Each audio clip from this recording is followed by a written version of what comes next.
Good evening, everyone. I welcome all the participants for today's webinar on Shield Connect page. And today, our special speaker is Dr. Apeksha Vishnoi, and she will speak on the topic menopause and its treatment perspective. First of all, let me share the page Shield Connect. Let me introduce this page with you.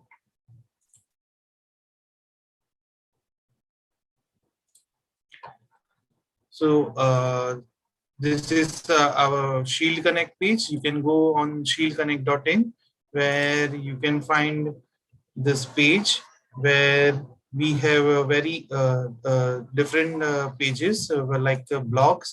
You can find various kind of topics, informative topics on the uh,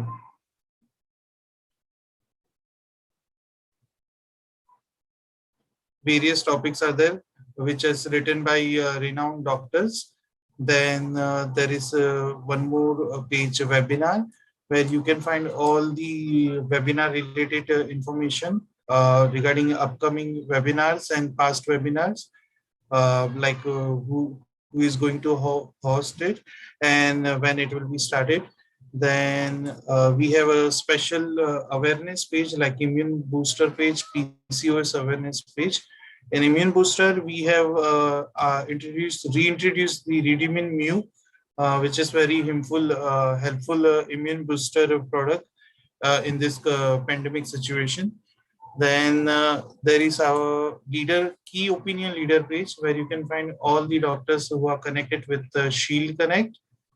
Then we have a special day page like Hypertension Day, Mother's Day, where you can find all the videos regarding the several topics. Like for hypertension, there is a hypertension related topics in the videos. And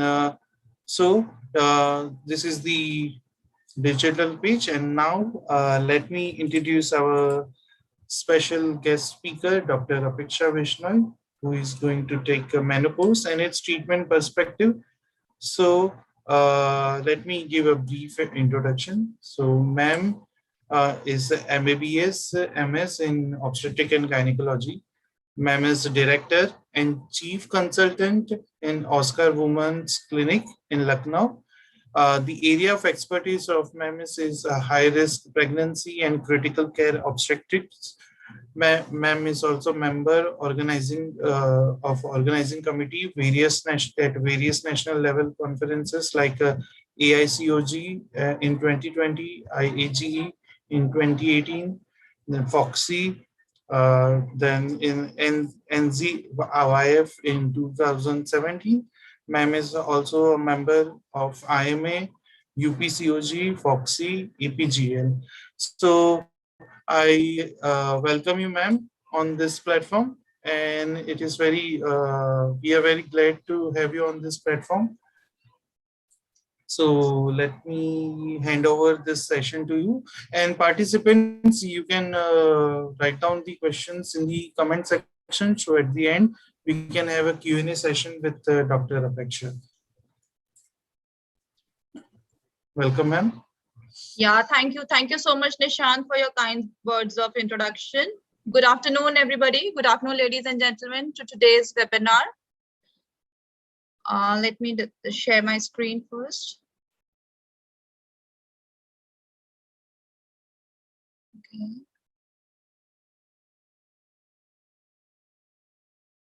Okay.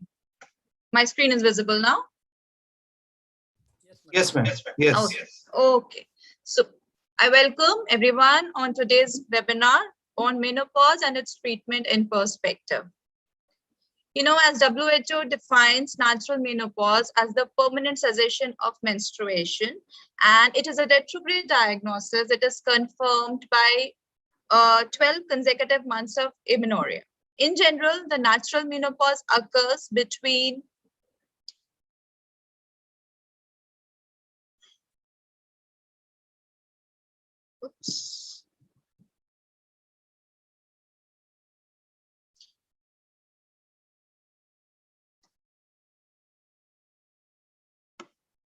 Yeah, for example, concerns have, just a second.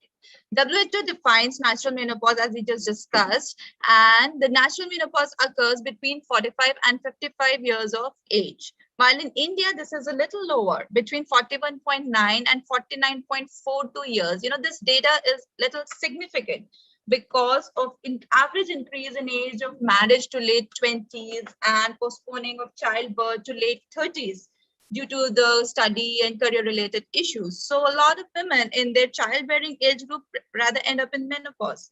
According to National Family Health Survey, about 18% of currently married women in the age group of 30 to 49 years had already reached menopause. Concern has been expressed that the rate of premature menopause are high in India and they may be even increasing in certain sections of population. For example, NFHS 24 showed that 3.1% of women in the age group of 30 to 34 and 8% among 35 to 39-year age group were in menopause. This data I'm quoting from this large population-based study on natural menopause among women below 50 years in India. And this is showing this data. And it further showed that 22.1% of women in the age group of 35 to 39 in Andhra were in menopause, a potentially significant observation as the state has a high prevalence of female sterilization at a young age. So we know there is a significant and rapidly increasing pool of women in peri and postmenopausal group who are physically, mentally, socially, and financially very much active, and their problems need to be addressed on priority. The proportion and absolute number of Indian women at age 45 years and above is likely to increase substantially in the next few decades too. According to 2011 census of India, there were about 96 million women aged 45 years and above, and this is expected to increase to 401 million by 2026. As the postmenopausal years are associated with health risks such as hypertension, heart disease, osteoporosis, and decline in the overall quality of life in this group will present profound future challenges. So what is our role as their healthcare provider? See, no one size fits all. Like any other condition, each woman needs an individualized health plan management. And it is most important to distinguish between a symptomatic and an asymptomatic menopausal woman. Because if she's asymptomatic, she's to be given preventive health. And if she is menopausal, aging, and symptomatic, her symptoms are also to be addressed. Now, what are the symptoms of menopause? The symptom complex can be divided into vasomotor symptoms, somatic symptom, genitourinary symptom of menopause, and neuropsychiatric symptoms. As we all know, shortening of cycles that occurs in the late reproductive year, it's a clinical marker of the onset of menopause. And later, there is the lengthening of the intermenstrual interval. However, some people may just have sudden amenorrhea. If we talk about the stages in the reproductive life of a woman, there is a long stage of premenopause, starting from first menstrual cycle to first sign of menopause, where there are very high level of estrogen in the body. Then comes the perimenopausal age, when estrogen levels gradually start declining and fluctuating, where irregular menstrual cycles start occurring. Then there is menopause, that is the actual cessation of menstrual cycle, followed by a long postmenopausal period, that is menopause until the end of life. The classic symptoms of menopause include change in menstrual cycle pattern, vasomotor symptoms including night sweats, vulvovaginal symptoms, dyspareunia, and other symptoms which are sometimes associated with menopause include sleep disturbances beside night sweat, then cognitive concerns including memory and concentration related issue, and psychological symptoms like depression, anxiety, moodiness, mood swings, and all. Now coming to vasomotor symptoms. These are the most bothersome symptoms of menopause, which are the reason for women seeking medical care. Vasomotor symptoms are associated with increased sensation of heat in the face, neck, and chest, and they persist for several minutes or less. During a hot flush, skin temperature rises due to peripheral vasodilatation, particularly in the finger and toes. And along with peripheral vasodilatation and sweating, there is an increase in the heart rate about 7 to 15 beats per minute above the baseline. And it may take even 30 minutes or longer for the skin temperature to return to baseline. And they are really very troublesome for some women. This was a population-based prospective study, and this showed that the median duration of hot flushes reported by women to be moderate to severe was 10.2 years. That is, for more than 10 years, many women suffered from moderate to severe hot flushes. And in women whose symptoms began around the time of onset of the perimenopausal transition, this duration was even longer, above 11.6 years. So these vasomotor symptoms are very important and they need to be taken care of. Now coming to the somatic symptoms, joint aches and pain are the commonly reported symptoms among women at midlife. Women who are obese or depressed, they are more likely to experience joint pain. There also appears to be an association with menopausal status, with peri- and postmenopausal women experiencing more joint pain than with premenopausal women. Although women typically gain weight during midlife, it doesn't appear to be due to menopausal status or stage. In the early postmenopausal years, women typically gain abdominal fat mass and lose lean mass.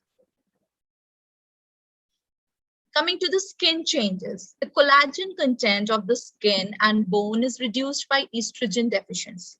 Decreased cutaneous collagen may lead to increased aging and wrinkling of the skin, frontal balding, and hirsutism. Second to vasomotor symptoms, these are again the most important symptoms of menopause, which bring women to our OPDs. Vulvovaginal atrophy or genitourinary syndrome of menopause. This refers to the physical changes of the vulva, vagina, and lower urinary tract that result from estrogen deficiency. Adversely affect health, sexuality, and quality of life of many menopausal women. And the prevalence of urogenital symptoms in the postmenopause in IMS study was 15%.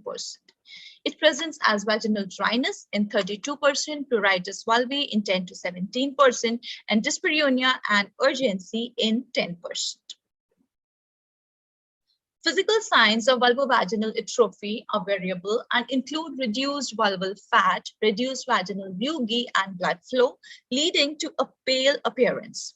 A change from moderately acidic range of pH that is normally 3.5 to 5 in the reproductive age group to a neutral range, pH 6 to 8 in the vaginal.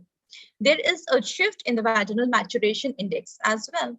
Vaginal lubricants and vaginal moisturizers can be offered for dryness and dyspareunia, and local estrogen therapy is the first line of management, the only contraindication being active estrogen-dependent tumors. Vaginal atrophy with aging may lead to dyspareunia, causing sexual dysfunction, which is corrected by local estrogen therapy. Acquired sexual desire disorder in some women responds to testosterone therapy, but formulation of testosterone for use in women are not available in India. And those which are meant for males, they should not be prescribed for women. What we have is Tabolon as an option. It is a good enough option since it contains androgenic activity and it can be used to treat libido problems. Coming to central nervous system. The core mental functions are memory, communication and language, ability to focus and pay attention, reasoning and judgment, activities of daily living, and visual perception. Impairment in any two functions is suggestive of dementia. Many dementias are progressive. Early diagnosis allows a person to get the maximum benefit from available treatments and provide an opportunity to plan for future. For best preservation of memory and cognition, women should be advised about the importance of good overall health, good cardiac and vascular health, exercise, maintenance of active mind, avoidance of excessive alcohol consumption, and measures to reduce risk of diabetes and hypertension. At present, MHT, menopausal hormone therapy, is not indicated for neuroprotection.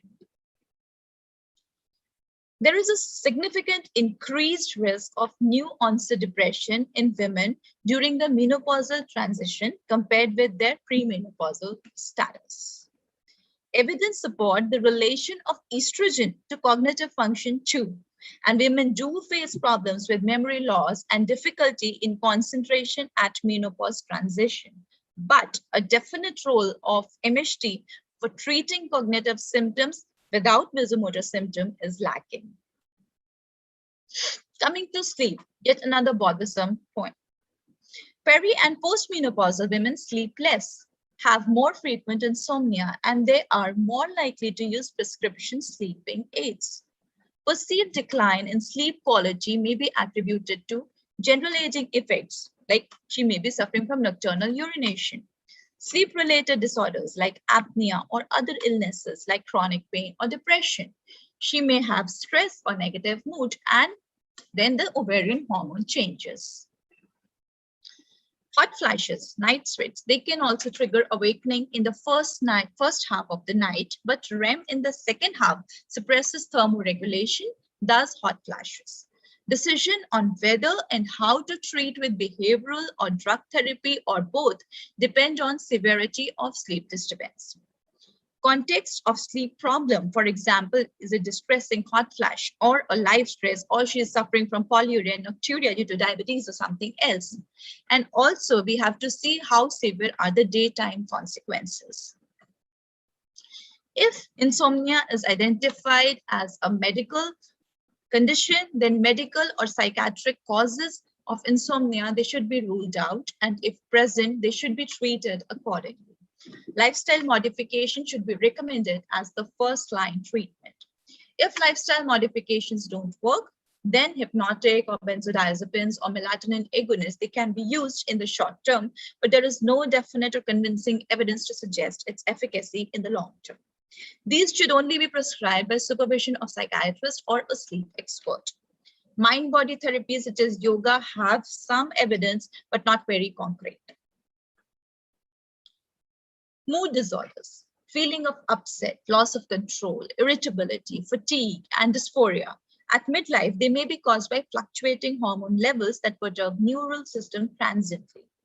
Women with a history of premenstrual syndrome, significant stress, sexual dysfunction, physical inactivity, or hot flashes, they are more vulnerable to depressive symptoms. The most predictive factor for depression at midlife and beyond is prior history of clinical depression. If she had episodes of depression in the premenopausal period, she is very much likely to have major depression during peri and postmenopausal age group. Relaxation and stress reduction techniques, antidepressants, and counseling or psychotherapy, these are options to consider in symptom management. Coming to urinary symptoms, urinary complaints, they are common in midlife women, but no link to menopause-related estrogen loss has been identified. They are coexistent, but not causative. Over 50% of women above 50 with urinary incontinence also report symptoms of overactive bladder. Mild incontinence in early perimenopause tends to decline in the first 5 years after menopause. Weight loss for overweight women is effective. And trust me, Kegel exercises, they can cure more than 50% of cases of stress incontinence when performed regularly. And they are really the most effective of all the medical treatment for stress urinary incontinence. Now coming to osteoporosis. What is osteoporosis? It is defined as compromised bone strength. It is a serious health threat for aging postmenopausal women by increasing their risk of fracture. 13 to 18% of white American women, this is the data from America, above 50 have osteoporosis of hip and lower estrogen level account for about 2/3 of bone loss during the 5 to 7 years around menopause.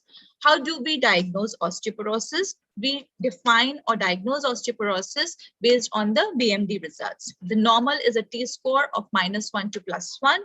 Low bone mass or osteopenia is a T-score between -1 and -2.5. And osteoporosis is when the T-score is less than or equal to 2.5.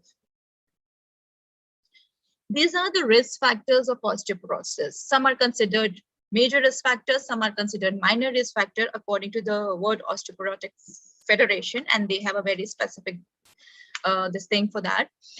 But these are some important risk factors like advancing age, parental history of fragility fracture, more common in females, current tobacco use, weight, long-term use of glucocorticoids, height, rheumatoid arthritis, low femoral neck bone mineral density, prior fragility fracture, alcohol intake more than 3 units per day, and other causes of secondary osteoporosis like chronic renal disease or other things.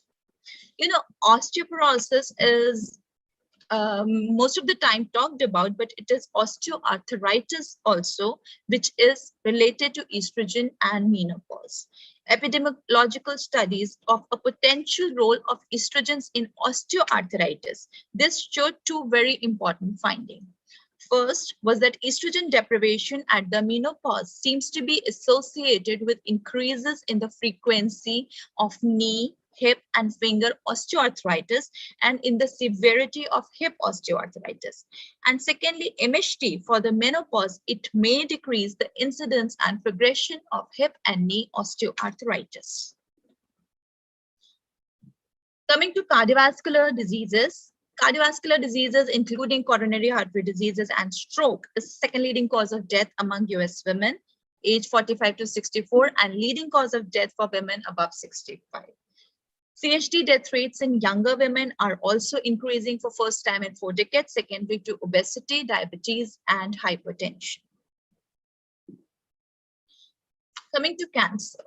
See, menopause is not associated with increased cancer risk, but cancer rates already increase with increasing age. So these again are two coexistent findings. And cancer is a very important cause of death in women. So we need to screen these women for these cancers regularly. When it comes to breast cancer, breast self-examination and opportunistic screening is something that is followed most commonly, while in US, they suggest mammogram every 2 years from ages 50 to 74. For colorectal cancer, colonoscopy every 10 years, or fecal occult blood test, sigmoidoscopy, or barium enema every 5 years, beginning at the age of 50. For screening of endometrial cancer, what is important is we don't have to take any postmenopausal bleeding lightly. We need to evaluate each and every postmenopausal bleeding with a pelvic examination, pelvic ultrasound, and or endometrial biopsy. For ovarian cancers, we don't really have very satisfactory screening test, but timely evaluation needed if presenting with bloating, pelvic pain, or urinary urgency. Then comes cervical cancer, for which we have a well-structured screening program, which is like Pap test every 3 years, or if it is combined with HPV, then every 5 years. Up to the age of 50 to 64, this screening can be stopped at the age of 65, provided there are 3 or more normal Pap tests in a row, or 2 or more negative HPV in the past 10 years. Now coming to the treatment part. Hormone deficiency is the reason, so HRT should be the answer. Hormone therapy, tablets, patches, or cream. It is used to replace the estrogen that ovaries no longer make during and after menopause. Hormone therapy may have either estrogen alone or estrogen plus progesterone. Generally, use of HRT for a short period of 3 to 5 years have been devised.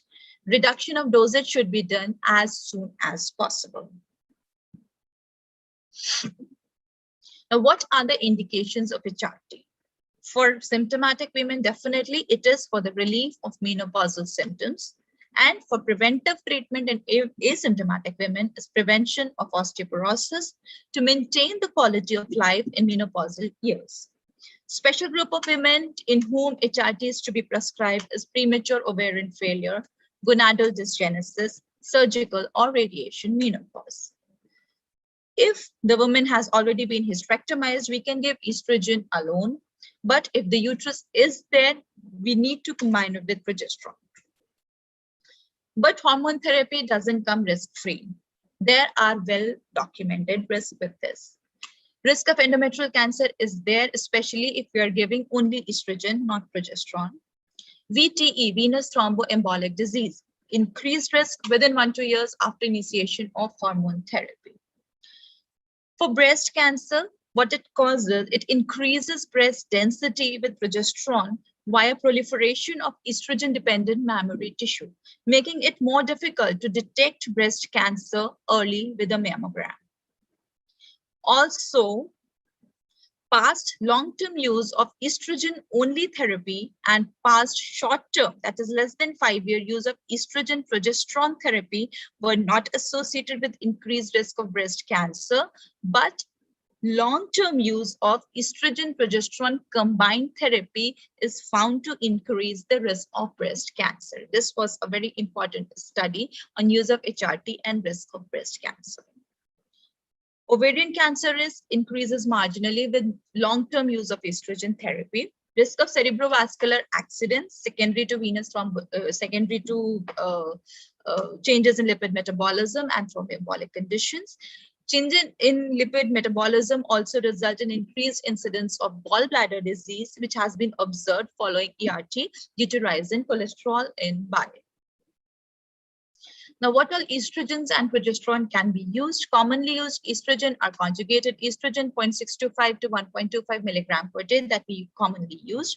Progesterone can be used as medroxyprogesterone acetate. They can be used in higher doses also, 100 to 300. Considering the risk, hormonal therapy should be used with the lowest effective dose and for the shortest period of time. This is the dictum. Low dose of oral conjugated estrogen, 30 microgram daily, is effective and it has got minimal side effects too. Patients with history of breast carcinoma or endometrial carcinoma, progesterone may be used. It may be effective in suppressing hot flushes and it prevents osteoporosis as well. Medroxyprogesterone acetate 2.5 to 5 milligram per day can be used in such patients. Tibolone is a very good thing. It is a steroid which is having weakly estrogenic, progesterogenic, and androgenic properties, and it is found to prevent osteoporosis, atrophic changes of vagina, and hot flashes, and it increases libido as well. A dose of 2.5 mg per day is given. Other prescription therapies include venlafaxine, desvenlafaxine, fluoxetine, and clonidine and escitalopram. These are used for hot flashes. Then gabapentin and paroxetine have been found to be used in cases of sleep disturbances in these women. Increased interest in soya isoflavone has been there over the years. These are considered to be plant extracts acting as weak estrogen supplement, but large randomized trials have given that there is no conclusive evidence of improvement in menopausal symptoms.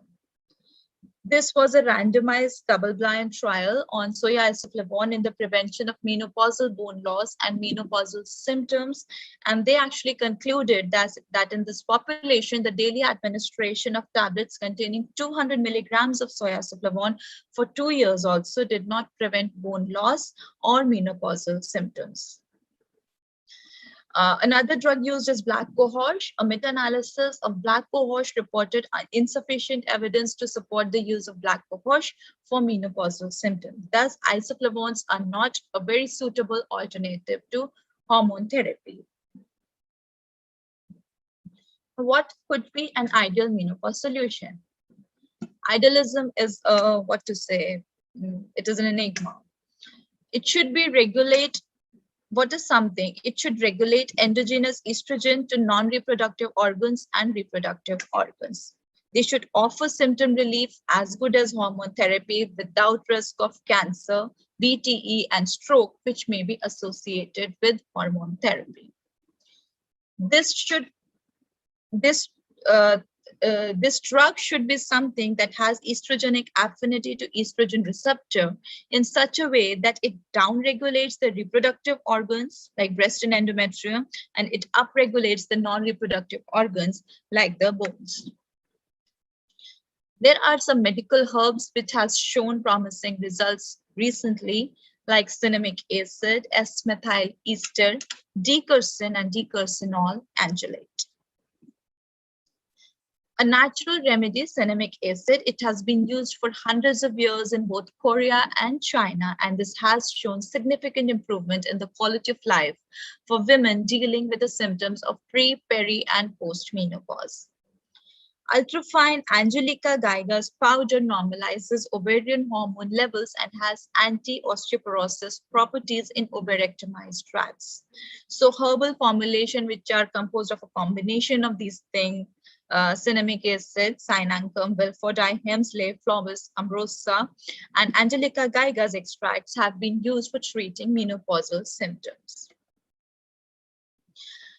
So there is three-step management of menopause: eat right, exercise, and medications. Coming to therapeutic lifestyle management, we have to promote physical activity. It's not that once it's menopause, it is retirement. You have to do targeted exercises. You have to be physically active. You have to take care of your nutrition. Avoid alcohol, tobacco. Stress reducing strategies to be implemented, meditation and paced respiration, massages, hobbies, nutrition, emotion stability, a positive attitude, family involvement, spiritual aptitude, and adequate sleep.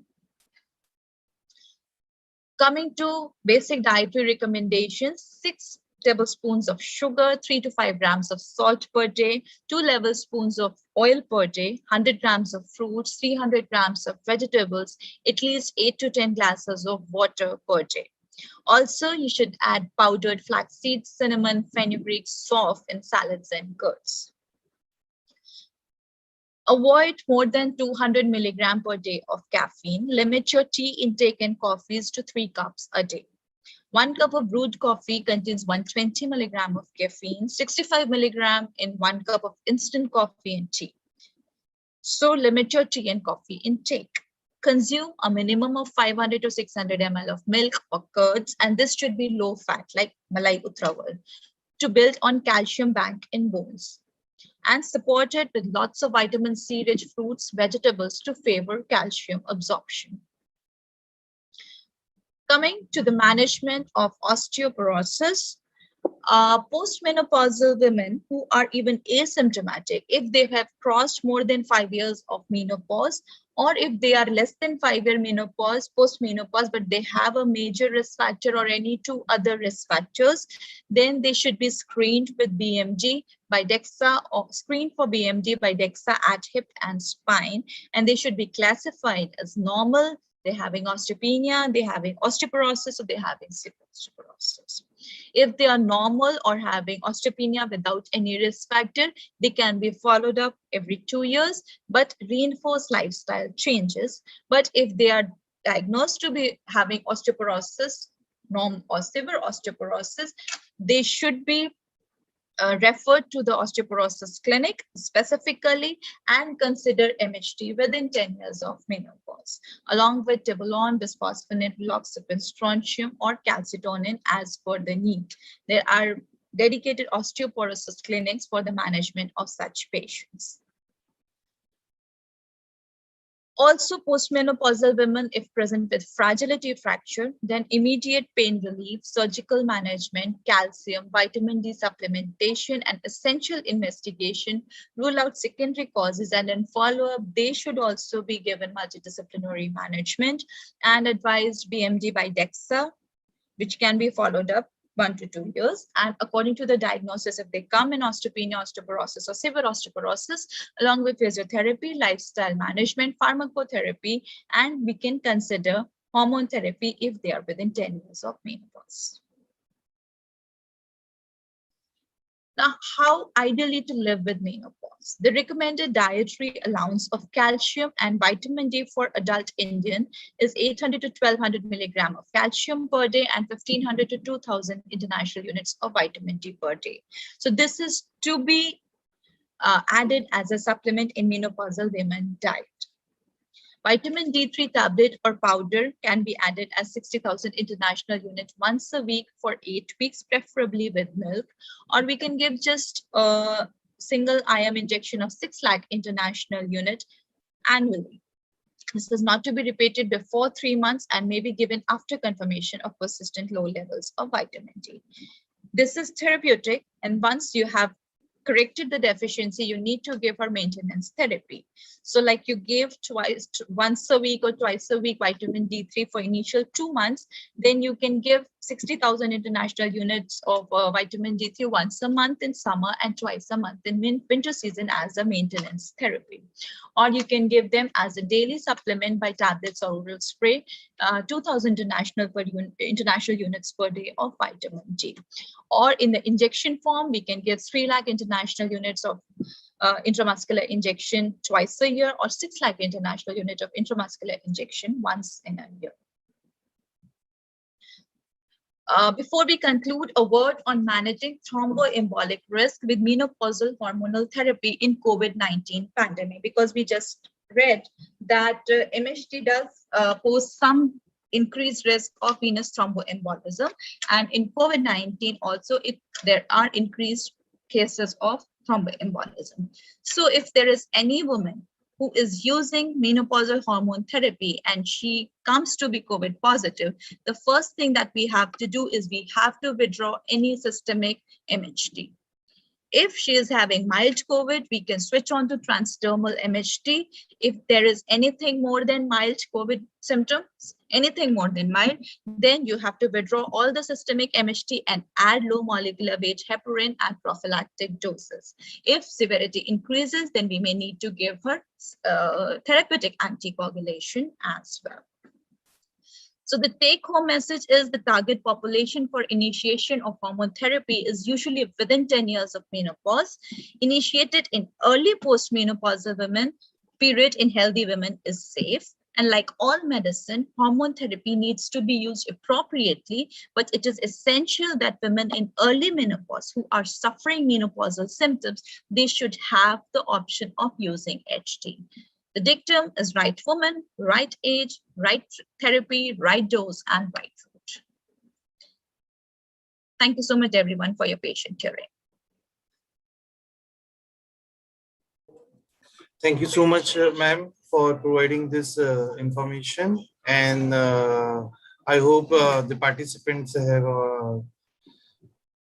gathered these informations. And let me ask few questions we received from the participants. Yes, so please. Dr. Seema asked that what should be an ideal treatment during perimenopause? During perimenopause, ideal treatment depends on what the patient is complaining of. If she is having vasomotor symptom, then the treatment should be targeted towards that. If during perimenopausal symptom, because of the rapid fluctuation, the most common presentation is vasomotor symptom, which bothers the woman. For that, we need to give her estrogen supplement so that this fluctuation is stopped and a constant level of estrogen is maintained. Thank you, ma'am. And also, Dr. Seema asked that please suggest some treatment options for hot flashes.